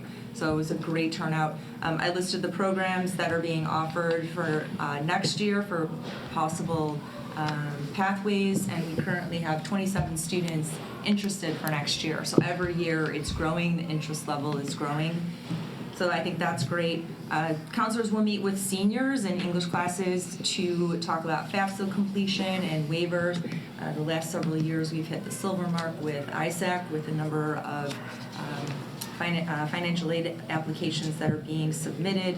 And then we will also go over local scholarship opportunities, show them where they are on the website, go over deadlines. The counselors do try to target specific students based on scholarship opportunities one-on-one, but we will give an overview. They've already had an overview at the senior meetings, but they're not remembering necessarily what happened in August. So that will be discussed in February. I just wanted to highlight some of the social emotional learning standards that we are continuing to do. I feel like there was so much social emotional SEL right after COVID, and I want to make sure that the board knows we are continuing with our efforts. The Signs of Suicide screener was delivered to the freshmen at the beginning of the school year, but we've added sophomores starting this year. So first semester health students were screened in December, and then tomorrow we are screening second semester health students. Panorama survey, we're doing a mini survey on February 10th. We did the main survey at the beginning of the year. Those are really social emotional learning standards, how students are, do they have adults that they can trust, how are they with their executive functioning, how are they with goal setting, and then we use that data for group development. The counselors or the social workers develop their groups based on that data. We will have Sarah's In presentation. We do this annually for our juniors. The Sarah's In presenters push into the English classes, focusing on just safe, healthy relationships. This is all part of Aaron's law and the state mandate, ISB state mandate that we are educating students on healthy relationships. And then we're starting this year one for the freshmen. So we're going to do a group presentation for them through Pillars. They also receive this information during health classes, so it's nice that freshman, sophomore, junior year, they're continuing to hear about building healthy relationships. We will have Kindness Week, 16th through the 20th in February, just some promoting empathy, school-wide activities. I feel like February is kind of a blah month, so it's nice to just create some warmth in the building. And then the Dating Violence Awareness Prevention Day is February 11th. We'll have some good information for students. It's Wear Orange Day. And then lastly, College and Career Week. We'll continue our annual Trades and Career Fair. We'll do a local mini college fair. This has been ongoing. Our theme this year is Unlock Your Potential. We're trying to have a theme. And then I have some new ideas. Sometimes when I don't feel like doing the work I need to do, I find fun things that make me excited, and so I'm going to bring some new creative things to College and Career Week this year. So that's it. So Do all the students do all of these social emotional surveys?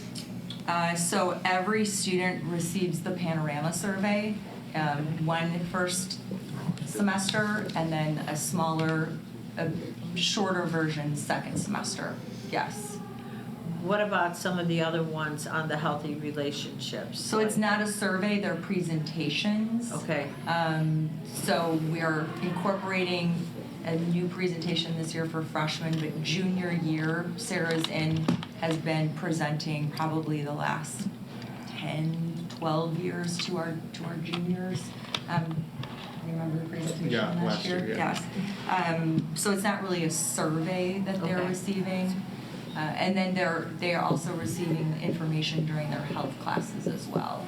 So do we have any data that's coming either to your office, somehow, can we quantify in some way that healthy relationships, that these presentations are helping with that idea of healthy relationships, that they feel they're empowered to make better choices, or they feel that they're...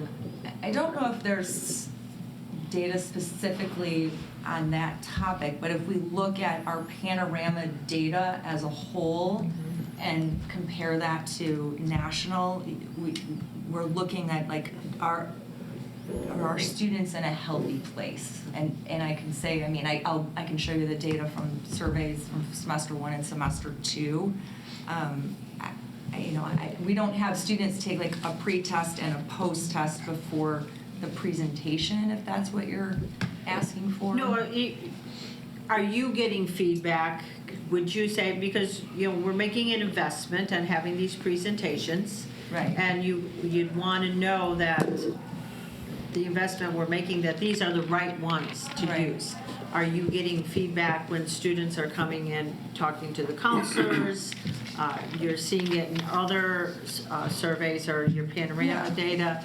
Do you feel that you're getting enough feedback from multiple sources that you think these are still good Yeah, I would say that's not an ongoing concern. I mean, that's one of the things the team and I talk about. What are things that we're seeing? I mean, we still are seeing anxiety, seeing depression, but it doesn't seem as prominent as it was right after COVID. I don't have the counselors sharing with me, wow, our students are really struggling with how to maintain healthy relationships, healthy boundaries. And some of that also is, what's going on at home with parents and what they're seeing. I mean, we're only seeing a snippet of what's going on here at school. So I think what we're providing, plus part of it is a state mandate as well. And I think it's very on point to what other high schools in our area are doing, if not more. I guess I'm going to ask our students, and I don't know if you know or talk, what is the sentiment among the student body on some of these presentations, especially on the one on healthy relationships? And are they well received? Do people feel like that's good information? Yeah, I would say it's definitely well received. Maybe like years ago, the stigma around dating violence and all that may have been something that kept people from talking about it, but our generation is definitely open about it, and we kind of advocate for speaking up if you're in an unhealthy relationship. And when we did the Sarah's Zen presentation, I remember doing it in class last year, and we were all like talking about it, and we wanted to make sure that everyone in the room knew what was going on, that we were like helping each other, and we're very aware of the seriousness of it, and it shouldn't be taboo, so that's why we have it here in our school. And so talking about it just really helps, and wearing the orange and all of that, people participate, our friends participate in that, so it is, a very good preventative measure that we have. I was gonna say the same thing. Last year in the English class, everyone was like participating. I was like surprised. Like we were all in like just talking about it. Everyone was open about it. And then even beyond that, with like mental health, I know like every day after school, Dr. Freitas says if you're anxious or need help, come talk to the school counselors. Like we're open about this. It's not like there's no stigma, like Arian said. So I think RB does a really good job with that. Yeah, and I think our students are great about sharing concerns of their friends, their peers. I think this is just it's a place where they know that the support is there and they know where to go. every year. It's consistent that whether it's the 5 Essentials survey or the Panorama survey, having a trusted adult in the building is always one of our highest scores. So I feel like our students know where to go if they need help or someone else does. Okay. Good job, Beth. Good Can I endorsement ask from both one of you. question about the dual enrollment? Sure. Just curious, it says there's 27 students projected to participate next year. How many do we have this year?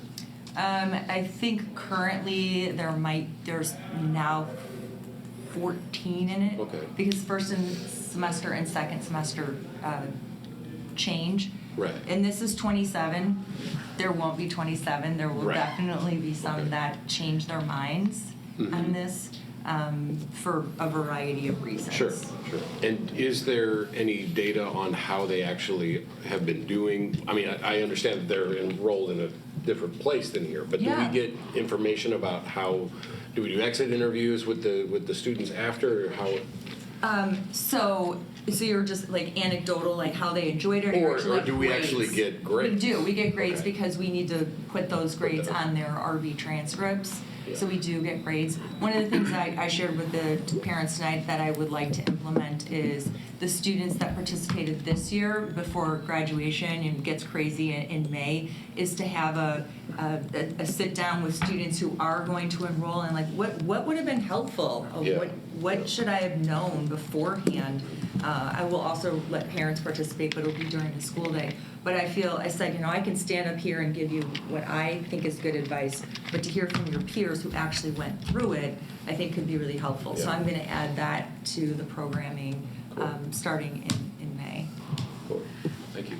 I guess tagging off that, do we know any students who were successful getting their certificate, like the CNA, after going through this program? Oh, sure. Yeah, So, I definitely. mean, that's, Yeah, and I mean, certainly if the board would like to hear from, I know at the first year we had 2 students speak about the criminal Right, justice. right. We haven't had anyone come back. But certainly, if that's something at the end of the year that the board would like to hear, could certainly see if a student would be interested to share his or her That'd be helpful. experience. Yeah, I think so. It'd be good to hear from a student or two. Okay, I can definitely arrange that. Thank you, Beth. You are welcome, thank you. Thank you. Make Thanks for sure your those time. kids fill out those scholarships. Yeah, yes, they will, for sure. I'm on it. Free money. I'm definitely on it. Not nearly enough. Thank you so much. Thank you. Thank you, Beth. Thank you. Moving on to FOIA requests. These are pretty 3 FOIAs, pretty general. We see Owen Yeah. Wing on a regular basis, copy of full-time aid, contracts, collective bargaining agreements. Response was attached in your packet. Joel Stratz, data steward, Smart Procure. We see this about on a quarterly basis. There was a question submitted about technology. Yes, the district does work all its technology through our IT department. We get lists from departments and department heads, and then that's processed through Kristen and the IT team. And then Travis Dahar requesting any paint orders. That was a new one. Yeah, $1,000. What was that about? We don't know. I think That was odd. I did a little work on that. I do think it's a union steward just to see if we're contracting painting, but we're not. Right. I think the last time we used an outside painter was 3 years ago, and it was a union shop. So I think, as they get ready for the spring work and summer work, Right. they're trying to see how many people are using painters and if they're doing prevailing wage and stuff like that. Okay. so the technology, is that within the departments that purchase their own technology, that's within their budget? Most of it goes through the instructional software budget, which is a separate line item, and it all goes through that centralized process that Dr. Skinkis explained. So it goes through a committee, and we look at it as a whole and approve it. So that was good on the FOIA? No Yep. questions about the FOIAs themselves? I think except for Ms. Ruska's question, which was answered. We don't have anyone here for visitor comments this evening. Consent agenda, approval of minutes. Ms. The Board of Jessica. Education, Township High School District 208, Cook County, Illinois, takes the following action on the listed consent agenda items. Approves minutes from the meetings held on December 9, 2025, open and closed sessions, as presented in the January 2026 Board Agenda Packet. Do we have a second? Second. Second from Mr. Williams. All in favor? Aye. Aye. Motion carries. The consent, approval of minutes and the consent agenda is approved. Old business. We don't have anything on life safety items, capital, and sustainability, but we do have the resolution for tax-exempt working cash fund bonds. Ms. Hennessy was here earlier this evening. I don't see any additional questions. I think we had a good opportunity over the last few months to ask, so if we can go ahead on that, that'd be great. The Board of Education, Township High School District 208, Cook County, Illinois, hereby approves the resolution providing for the issue of not to exceed $4,500,000 general obligation limited tax school bonds, Series 2026, of the district for the purpose of increasing the working cash fund of the district, providing for the levy of a direct annual tax to pay the principal and interest on said bonds, and authorizing the sale of said bonds to Raymond James and Associates Incorporated as presented in the January 2026 board agenda packet.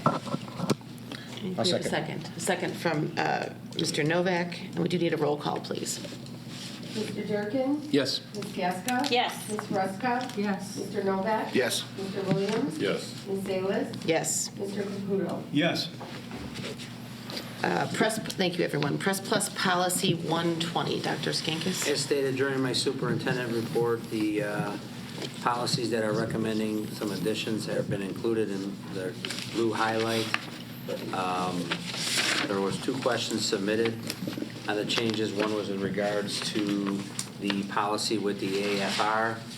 This is a process that has slightly made things a little more streamlined. Chief Financial Officer, we changed all those policies to say designated financial official. We'll work with the auditor to make sure that one's submitted to the ICS, which, yes, we still do have intermediate service centers. That's what they're called. They're no longer called regional offices. And the superintendent, once the assistant superintendent is aware that the auditor has completed those 2 tasks, then Kristen and I meet and I go through and formally approve it on the state system. The other one was the policy 6:280. There was a question submitted about grading. I think we answered that question. If you look on the grading piece, it talks about the superintendent or designee. So at any time, the superintendent or board can amend this policy, but it's more than just. So our only change here was to put our designee, correct? Correct. Well, Okay. What page? I'm way behind the 205. pages. 205? 205. There was one I thought, I don't know if that's the one that I'm thinking of. I was looking for, like, superintendent and your administrative team. I don't know. if Right, we that's- changed it to match all the other policies, superintendent or designee. So if the superintendent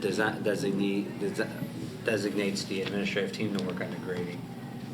Is that, because that was the one that sets the grades, right? Where's, Throughout the entire policy manual, it's referred to as the superintendent, and this board over the last 13 years is adjusting to say superintendent or designee, so if I delegate that or shift that authority, that's how we've done it. Right, but this policy, I thought, felt more like establishing the graduation requirements or the grades. So it seemed like it required more than just one person. So you said that's on page 205? Yes, we added the word designee. So let me see, 205. Well, I just think, there was a small edit That's the at only that point. difference. Right, so if you're looking for a Superintendent, substantive rewrite of the whole But see, policy, that's a it's- different discussion. Well, no, I just thought because you're establishing the system of grading. So the superintendent shall establish a system of grading and reporting academic achievement. It seemed like me that it would be the superintendent, along with his administrative team, would establish the system of grading. Right, but we Because- wouldn't put that collaboration in the policy. I think the board would say that's their expectation. Yeah, I think throughout the policy manual, we use superintendent. Or designee when Correct. it's like a permission thing, but this was establishing how we are going to grade, or how our grades are going to be established for our students. But let's just walk through that process. So anything Okay. that's directly related to a policy typically goes through my advisory councils and my administrative team, and then I bring recommendations forward. Right. So I wouldn't I mean, that's no different than anything else that's in the other policy manual, that's the superintendent or designee. We bring then that work through our advisory councils, which is then board and administration. Would this policy allow the superintendent to avoid work with the administrative team? I think that the superintendent at the time would figure out how they would want to do that. I'm not saying that would be there, I'm just looking at policy in a global sense. Yeah, I get what you're saying. I want to make sure you have a fail-safe, that we're not just having one person. One person saying, you know, in order to get an A, you have to have 99%. I mean, that's You ludicrous, understand that but- policy right. has been like, just as, we chose to add the word designee. Well, and a lot of that is who signs the paperwork. It's a superintendent, but if the superintendent's not here, then their designee would sign it. But this is, as we're establishing the system for how we grading and reporting our academic success to maintain, that just caught me. And, you know, my question would be, could there be a person in your seat down the road that could avoid, you know, counsel of their whole team and do something crazy? So I hear your question, but I would suggest that if you look at the full policy manual, we reference the superintendent as the leader of the district, working with his or her administrative team, including all support staff. That's otherwise captured in here. And if you're looking to rewrite this and get into some of the different wordsmithing, I don't think this is the right. I think the board would have to determine if we wanted to rewrite this in some ways, because to Kevin's point, it's been in place for a very long time, and it's just the one word tweak that's being made for this evening's board packet. That's why we go through this that's why they come back, that's why we keep going through. So is the concern that the change that was made to or designee is more limiting? Is that what you're concerned about? Well, I don't think designee is the correct. I think it's the superintendent along with his or her administrative team. I would think we'd want the whole team to determine our grading system.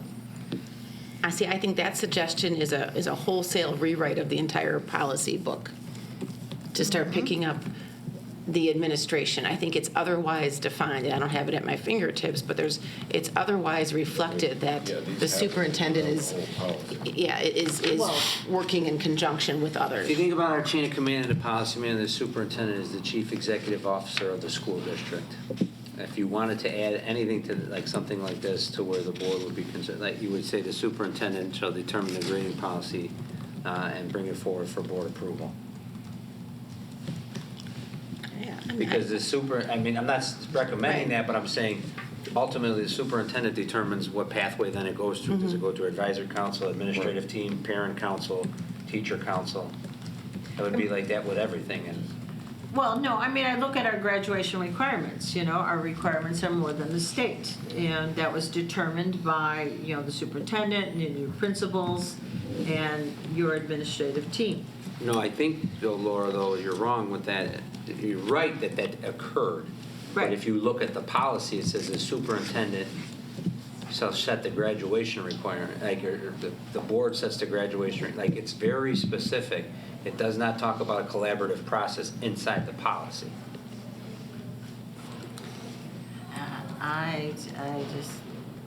We can disagree. Well, let me ask, is anyone else looking to rewrite this policy at this time? Is anyone, I'm like, kind of just do a quick straw look to my left and right. I mean, so I think the language of superintendent or designee is throughout the entire policy.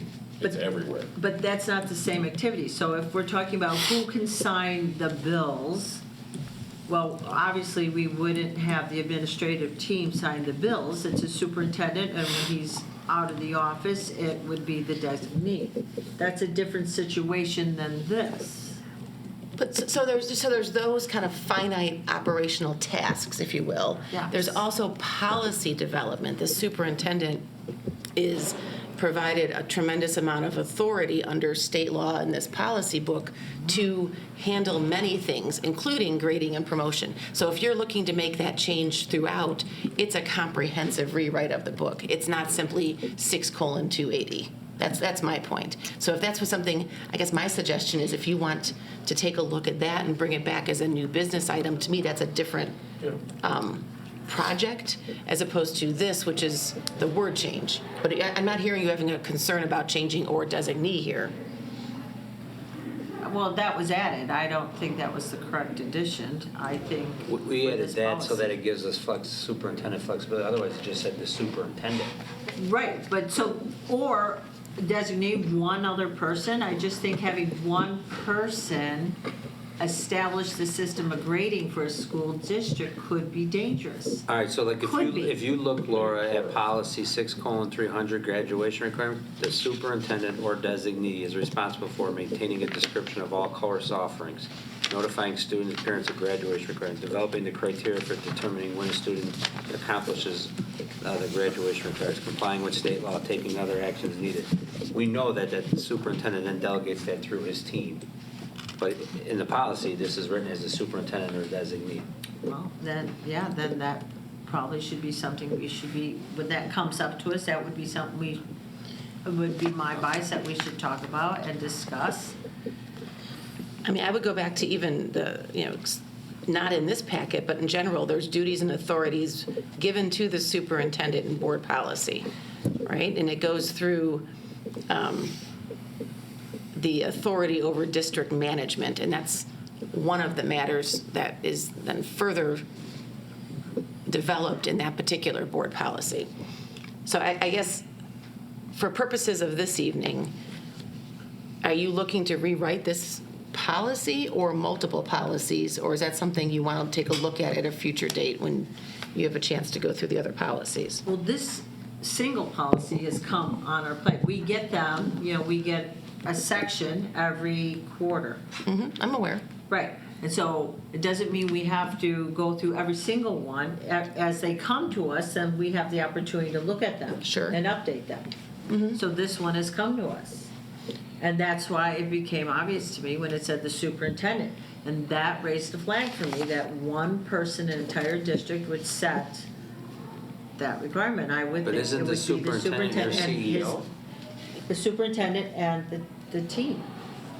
Could the superintendent, so my question would be, could the superintendent act apart from his or her team? The superintendent brings the recommendation ultimately to the board. So You don't know what channels it went through, right? Right. The board's job would then be like, well, what channels did you use, superintendent, to make these decisions? That's how the board could then push back and say, no, we'd like you to go back and run this through a parent group, or we'd like you to run this through your administration. Did you meet with the teacher? Like, that's the board's job then if they want. So let me read to you from 3:40, which is the duties and authority of the superintendent. The superintendent may delegate to other district staff members the exercise of any powers and the discharge of any duties imposed upon the superintendent by board policies or by board vote. The delegation of power or duty, however, shall not relieve the superintendent of responsibility for the action that was delegated. So I think that speaks to the process that occurs at the superintendent's discretion to come to matters that ultimately are presented to the board.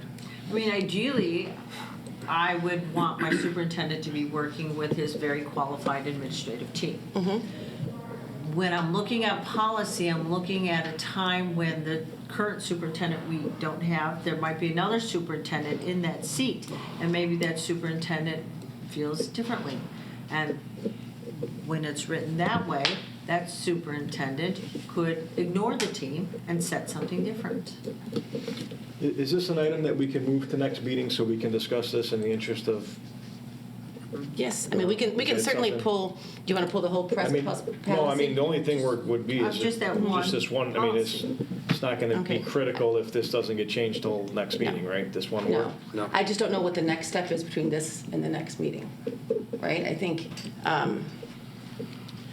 I'm not inclined to make additional changes, and I'm on the policy committee, so I'm just, I'm not sure what we're looking for. Would it alleviate if it was plural designees? Does that? Well, it should be their my assumption, because you have the principals, you have the curriculum principal and the different principals. Everything Dr. Skinkus typically works through his administrative team. the department chairs, when you're talking about grading, promotion, all of those student, performance. Aren't those the designees, though? Yes. Yeah. Yes. It's ultimately the superintendent's responsibility. Your question. Aren't those the designees, or do they not? I wouldn't consider them designees. I would consider Dr. Smetana a designee, as when Dr. Skinkis isn't here, Dr. Smetana could step into Dr. Skinkis' place. That would be a designee when I think of that term. Okay. Who's somebody who could act officially in lieu of Dr. Skinkis. When I think about working collaboratively with your administrative team to look at current trends in grading and promotion, and what we want for graduation requirements, what we accept for grades, are we going to wait, how are we going to recognize that? I don't consider those designees people that take the place of one when one is absent. That's how I'm thinking of designee. I'm thinking of that collaborative, collegial exercise that happens at the school level where we set our standards. So my suggestion is we don't take any action on the Press Plus 120 packet this evening. We can defer it to the next meeting. I guess what I'm unclear on is what could or should be rewritten, because I'm personally not inclined to make any changes to it. I don't understand quite the point you're making. So do you want to take the opportunity and then come back at the next board meeting with some alternative language to suggest, and the board can vote that up or down separately from the rest of the Press Plus packet? Okay. Yeah. I recommend we just pull 6280. Okay. That's it. Because Just I the do one. have to get it in by February. Oh, okay. Before the next Great. packet comes out. Or how long have we been discussing this? We could just vote on it tonight. Sorry. Because hasn't this been on our agenda? It's been on our agenda for Since December. Yeah, for at least a few times meetings. already. So we We had a first I'm read, okay this is with a this, you're okay with, let's see if what the vote says. I'm And then comfortable we with can that. We move can it make a on, motion and because- vote for it, and then at Because a we've had a future lot date of bring time up to your go through issue. this. Well, approving this doesn't preclude the Correct. consideration of what you're talking about down the road. So Sure, we could ask that this particular policy be put on the agenda. Yes. right. Yeah, absolutely. We So can we could- always review any of our Policies. items. And this is what this activity gives us the opportunity to do. We look at a portion of our many policies, and we look at each one, and when they come up, if we see something that we don't think reflects our current practice, it gives us the opportunity to tweak it. But to that point, I would clarify, we have a first read, we have a second read. This might have actually been on the agenda for 3 meetings total. We do have a policy committee or a council that's looked at it, and at no point did this concern get raised until now. And so I think from the business of the board perspective, I'm in agreement with Lorena. We should move ahead, take a vote. If you're not comfortable with this for whatever reason, that's obviously at your discretion, and then we can ask to review this policy separately at some point in the future if that's the will of the board. Yeah, this is what we do. We had a first read. We didn't talk about any of these much the last meeting. Then we came to this meeting. This is our working meeting. This is something that came up, and this is the time to discuss it. Nobody has to agree with me, but it is the time to discuss it and to raise a flag. We have a great team, and right now, I feel comfortable with how we set our grading system. But 10 years from now, I think the language here could open doors for something very different. So that's something I recognized in going through my packet and reading this again and preparing for this meeting. So I think it raises a flag for me. I think there's something that should be changed and thought about.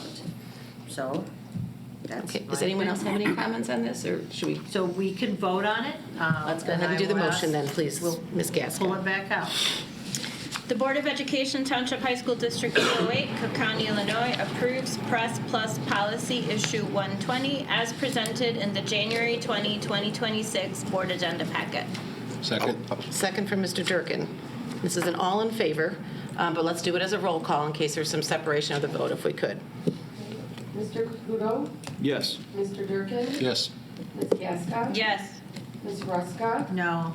Mr. Novak? Yes. Mr. Williams? Yes. Ms. Salis? Yes. New business. We do have payment of bills this evening. Dr. Smetana, were there questions submitted?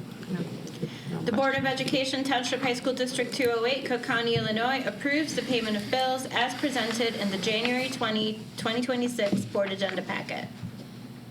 So moving to second from Mr. Williams, and we do need a roll call.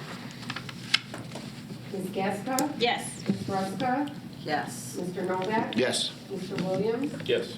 Ms. Salis? Yes. Mr. Caputo? Yes. Mr. Durkin? Yes.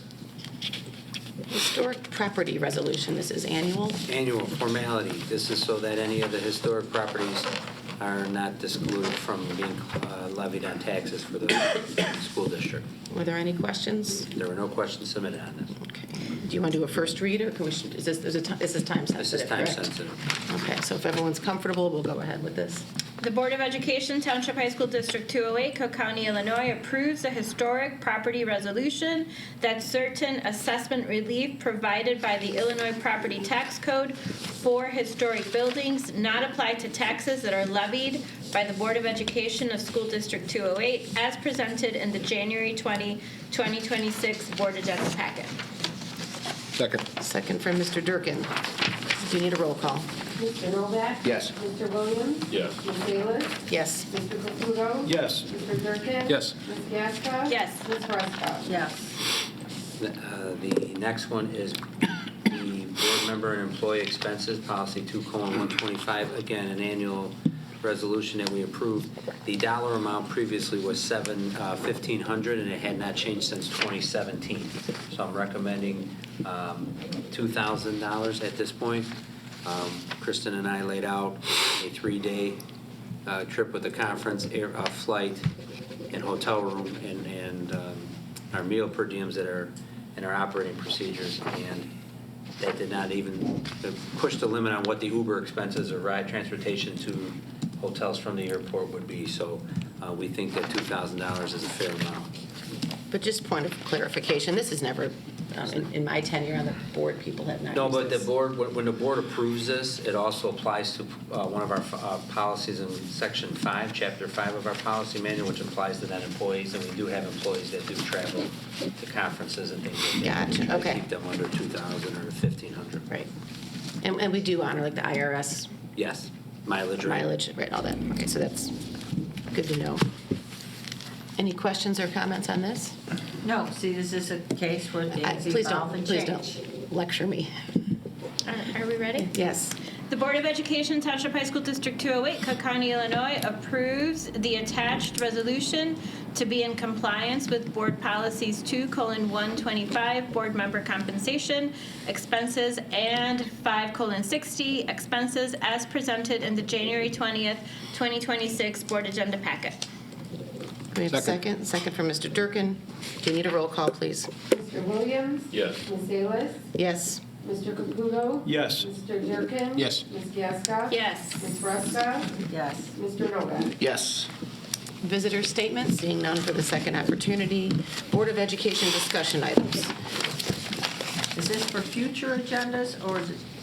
Well, this was for, For this meeting or for the future meeting? let's do both Board of Education discussion items and Board of Education items for future meetings. In either case. So for this meeting, I would like to add as a discussion item, we had Ms. Arcady earn a very prestigious certificate. When you go on the website and you click on our faculty members, I expected to see their bios. You know, we have very talented, and many have participated in National Honor Society, AP development, and none of that's on there.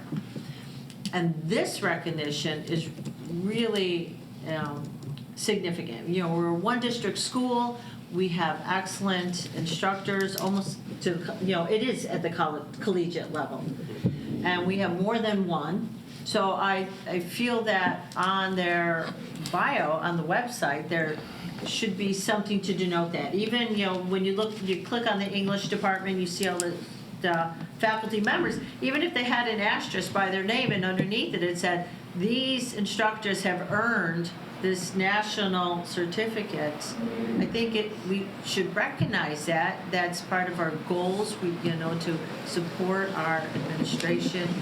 Further, we want quality teaching, we get everything about it. So that is something I'd like to propose that we could do for our faculty. So how do we currently, I think the question would be, how do we currently acknowledge our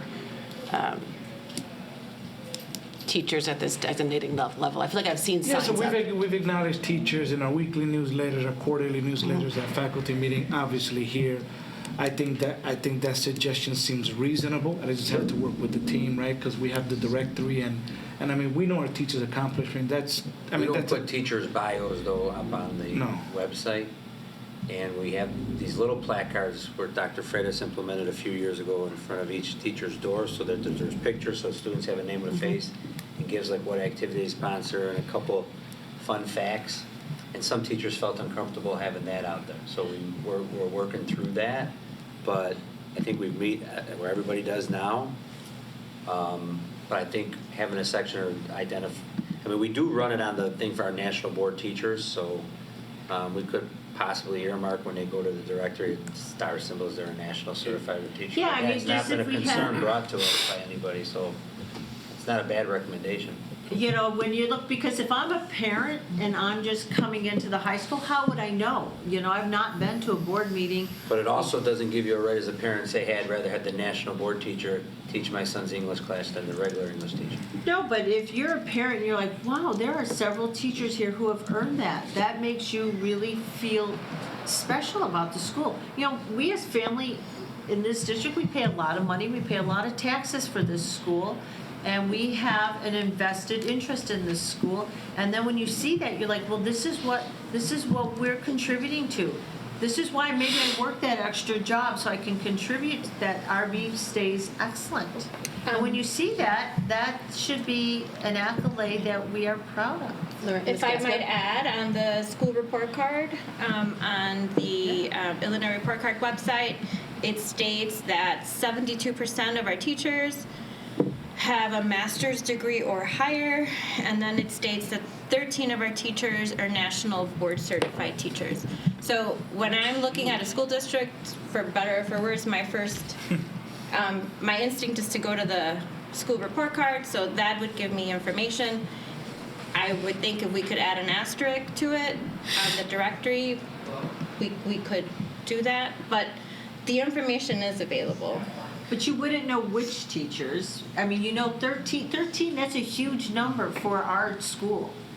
That's a lot. No, I'm just saying parents have options. They have tools when making a decision. But how would they, school. right, but how would they know which teachers had, they wouldn't. So if we just put a little asterisk by their name and then underneath, has earned a national board certificate, I think that would be appropriate for all that work. So this sounds like an item that if the board is comfortable, we can ask the administration to look at, and if there's any reason that that can't be done, let us know. But it seems like a reasonable request. Any other comments? Is it the pleasure of the board? It appears to be the pleasure of the board. Yes. Is there some concern? You mentioned that some teachers don't want that. Reach out to the teachers first. I think we can run it through our union Send first. it back to, right. Great idea. Perfect. Because you could create, like, where it's parent back, I'd much rather have a national board certified teacher teaching my kid than this. Well, and to Ms. Gaska's point, the fact that the information is available is a big positive from a district presentation perspective. And Ms. Ruska's asking for the specific teacher to be identified. So I think I will check with the union and back on Dr. Freitas will check with the union at our next communication meeting. We can report back to the board in February. Yes, sir. That works. Any other suggestions for immediate discussion? Well, for future, I would like to put policy 6:280. And we will add that to the agenda, and we can have that discussion at that point. Anyone else? Items for future meetings? Matters for closed session?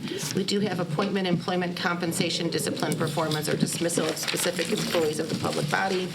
We have student discipline, individual student matters, purchase, sale, or lease of real property, probable imminent or pending litigation, collective negotiations, school safety. Ms. Gaska. The Board of Education, Township High School District 208, Cook County, Illinois, enters closed session for the purpose of considering the closed session matters as presented in the January 20, 2026 Board Agenda Packet. We have a second? Second. Second from Mr. Durkin. And we need a roll call to move to closed. Ms. Salas? Yes. Mr. Caputo? Yes. Mr. Durkin? Yes. Ms. Gaska? Yes. Ms. Ruska? Yes. Mr. Novak? Yes. Mr. Williams? Yes. Okay. Thank you, everyone.